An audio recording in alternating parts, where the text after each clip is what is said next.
El rechazo, la ruptura del ego, la liberación del alma. El dolor que quiebra el ego vacía lo que nunca fue esencial. Hay un momento en que el dolor lo calla todo. No porque el alma no sienta, sino porque el ego ya ha gritado demasiado. Cuando somos rechazados, lo primero que se rompe no es el corazón, es el orgullo. El mismo orgullo que se creía insustituible, necesario, casi eterno. Ser rechazado a veces no quiebra quiénes somos. Revela que aquello que parecía tan sólido, tan grandioso, era solo una frágil construcción hecha para ser admirada. El ego quiere control, quiere ser recordado, quiere ser indispensable. Pero el alma quiere otra cosa, silencio, verdad, descanso. Séneca decía, el primer castigo del orgullo es ser esclavo de la expectativa. ¿Y qué esclavitud es esta? Donde vivimos rehenes de la respuesta ajena, de la atención que falta, del retorno que no llega. Cuando esperamos demasiado, olvidamos estar. Marco Aurelio nos recordaba, todo lo que sucede es natural, solo duele porque esperabas lo contrario. El dolor nace de la discrepancia entre lo que creíamos merecer y lo que de hecho se nos dio, y en esa fractura entre lo imaginado y lo vivido, el ego se desmorona. Pero el alma finalmente respira. La imagen es clara,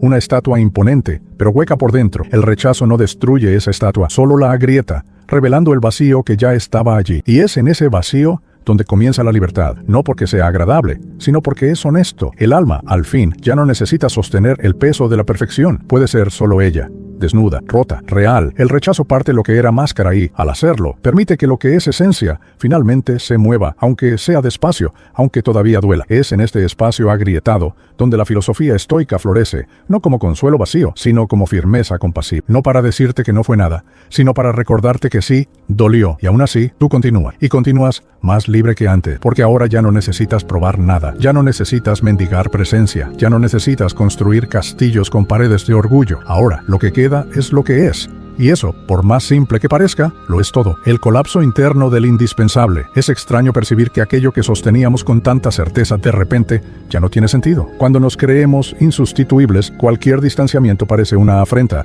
una ruptura con aquello que juzgábamos intocable. Pero lo que duele no siempre es la ausencia del otro. A veces, lo que hiere de verdad es la imagen que teníamos de nosotros mismos. Esa imagen idealizada, inflada, alimentada por miradas y validaciones. Cuando esa imagen se deshace, la caída no es de la realidad, es del ego, y cae ruidosamente. En la ausencia de quien se fue, no solo queda el vacío, queda la frustración de haberse apoyado en una idea ilusoria de importancia, de haber confundido presencia con necesidad, de haber creído que sin ti el otro no seguiría, pero siguió, y tú te quedaste con el ruido del silencio. Es ahí donde comienza el colapso interno, no porque la verdad haya cambiado, sino porque ahora se presenta sin adornos, cruda, incómoda, liberadora. La primera grieta no es visible, no aparece en las conversaciones o en las lágrimas, ocurre en la intimidad. Es el momento en que percibimos que fuimos más arrogancia que amor, que cargamos una vanidad disfrazada de afecto, que nos juzgamos imprescindibles cuando éramos solo compañía y quizás ni siempre deseada. Y es en esa grieta donde el alma respira por primera vez, sin el peso de la actuación. No se trata de humillación, se trata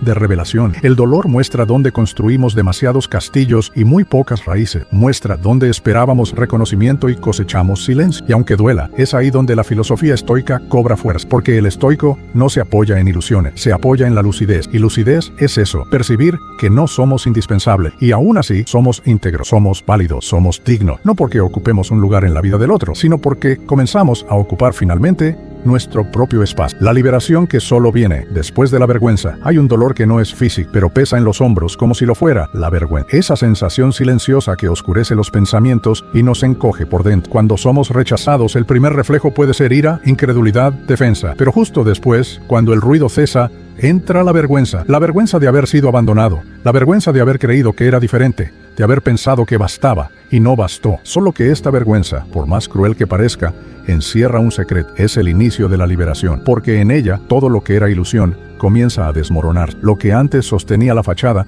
la idea de fuerza, la apariencia de control, la sensación de merecimiento se desvanece. Y cuando todo eso cae, solo queda lo verdadero, la carencia que se escondía bajo sonrisas, el miedo a ser olvidado, la dependencia emocional disfrazada de afecto. Séneca decía, el alma solo se fortalece después de ser atravesada por el dolor. Y es precisamente en la vergüenza donde ocurre esa travesía. No es castigo, es un espejo. Muestra cuánto necesitábamos la aprobación ajena para validar nuestra existencia. Muestra cuán frágiles éramos aún, no por amar, sino por depender. Y en esa revelación, el alma despierta, porque todo lo que cae da lugar a lo que puede crecer de verdad. Cuando el orgullo se deshace, algo nuevo puede nacer, ya no basado en ser necesario para el otro, sino en ser íntegro consigo mismo. Y esa integridad no grita, no exige, no se impone, simplemente permanece, firme, silenciosa, serenamente presente. La vergüenza que antes sería, ahora purifica. Lo que parecía humillación se transforma en portal, un portal donde el ego sale herido, pero el alma, al fin, emerge libre. Y de esa libertad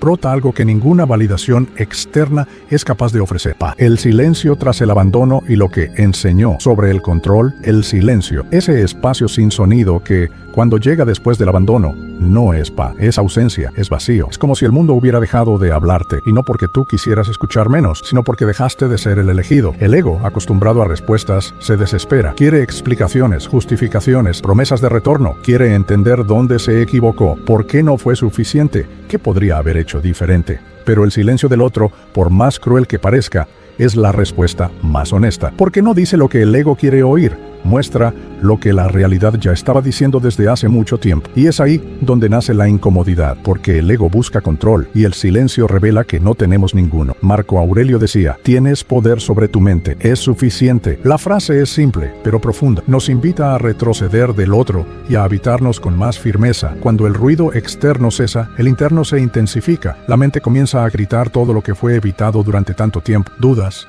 recuerdo. Pero poco a poco, ese caos se aquieta. Y lo que antes era dolor, se transforma en espacio para respirar, espacio para escuchar lo que estaba escondido debajo de las exigencias y de las máscaras. El silencio, antes opresor, se convierte en suelo fértil, un espacio donde la presencia puede nacer, ya no como reflejo del otro, sino como raíz del propio ser. Es en este punto donde el control cambia de forma, deja de ser el deseo de moldear el mundo externo y se convierte en la disciplina de cuidar lo que sucede dentro, y en ese cuidado, la libertad comienza a aparecer, ya no como ausencia de dolor, sino como elección de presencia. El silencio entonces deja de ser castigo, pasa a ser portal, un camino que no necesita explicación, solo coraje para continuar, en silencio, pero íntegro. El dolor como camino, no como sentencia. El dolor del rechazo parece a primera vista una sentencia, un fin decretado, un veredicto silencioso de que no fuimos suficientes, pero el estoicismo, con su calma cortante, nos recuerda que el dolor no es un fin, es un comienzo, es pulido, es un pasaje. El dolor nos obliga a detenernos, sentir, a enfrentar sin anestesia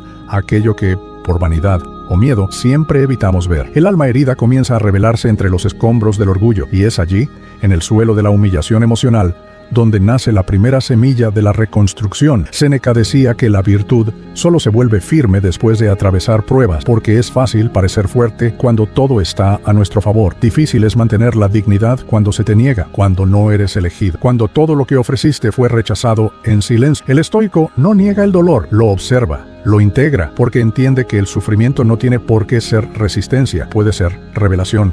El dolor no tiene por qué ser un castigo, puede ser el reflejo de un alma que está dejando atrás lo que ya no le pertenece, que está aprendiendo a existir sin depender de la imagen que el otro tenía de él. Y en esa travesía, algo cambia. El dolor, que antes parecía abrumador, comienza a mostrar matices, un detalle aquí, un aprendizaje allá. Y entonces surge el reconocimiento. No todo lo que dolió fue pérdida. Algunos dolores fueron liberaciones mal envueltas, y lo que parecía injusticia era solo realineamiento, una invitación silenciosa a volver a uno mismo. Al final, todo se resume en esto: el ego sufre, el alma aprende, y cuando el ego calla, el alma finalmente respira. El dolor en ese momento deja de ser sentencia y se convierte en camino, el camino hacia una vida más ligera, más honesta, más íntegra. La metáfora de la puerta que se cerró y de la ventana que tú mismo abriste. Hay dolores que golpean como puertas cerradas, con fuerza, con ruido, con abrupta soledad, y cuando se cierran, nos dejan ante un pasillo oscuro y silencioso, donde todo lo que escuchamos es el eco del orgullo herido. Pero la sabiduría estoica nos susurra otra visión. La puerta puede haberse cerrado, pero no era la única salida. Quizás era solo la que insistíamos en mantener abierta. Es en el silencio del abandono donde se percibe la presencia del alma. Cuando todas las voces externas cesan, una ventana comienza a formarse, pequeña, discreta, sin alarde, y es por ella que entra, no el otro, sino tú mismo. Tú, íntegro, sin personajes, sin la necesidad de probarte. Epicteto nos recuerda, no controlas la puerta que se cierra, pero puedes elegir qué hacer con el nuevo paisaje. Y ese paisaje interior, a veces tan descuidado, revela que no es el mundo lo que necesita cambiar, sino la forma en que lo vemos. No es el otro el que necesita quedarse. Eres tú quien necesita decidir si aún quieres permanecer en un lugar donde no hay espacio para respirar. La puerta del ego se cierra con estrépito, pero la ventana del alma se abre en silencio. Y es en esa sutil apertura donde la vida comienza a entrar de nuevo, sin exigencias, sin mendigar afecto, sin negociar la propia dignidad. En ese instante, algo profundo sucede. Percibes que nunca fue la falta del otro lo que dolía tanto, era la ausencia de ti mismo, era cuánto te habías abandonado intentando ser aceptado, era cuánto te habías doblegado para no ser dejado. La ventana, ahora abierta, muestra un nuevo paisaje, no de fuera, sino de dentro, y allí, en la intimidad rescatada, la libertad finalmente comienza a nacer, porque no hay rechazo que tenga poder sobre quien ha aprendido a acogerse, porque ninguna puerta cerrada es más poderosa que un alma dispuesta a continuar. El rechazo, el dolor, pero también el corte del lazo con lo que ya no cabía. Hay dolores que parecen el fin, pero con el tiempo, con la respiración adecuada, con el silencio escuchado desde dentro, entendemos. Eran comienzos disfrazados. El rechazo que un día partió el ego, en realidad liberó el alma. Y la liberación, cuando llega, nunca es ruidosa, es una ruptura suave, como quien suelta un peso que cargó durante demasiado tiempo. Séneca concluye con una claridad desconcertante. No toda pérdida es ausencia, a veces es alivio. Y ese alivio solo es posible cuando dejamos de confundir presencia con dependencia, aceptación con supervivencia. El ego grita por control. El alma susurra por verdad.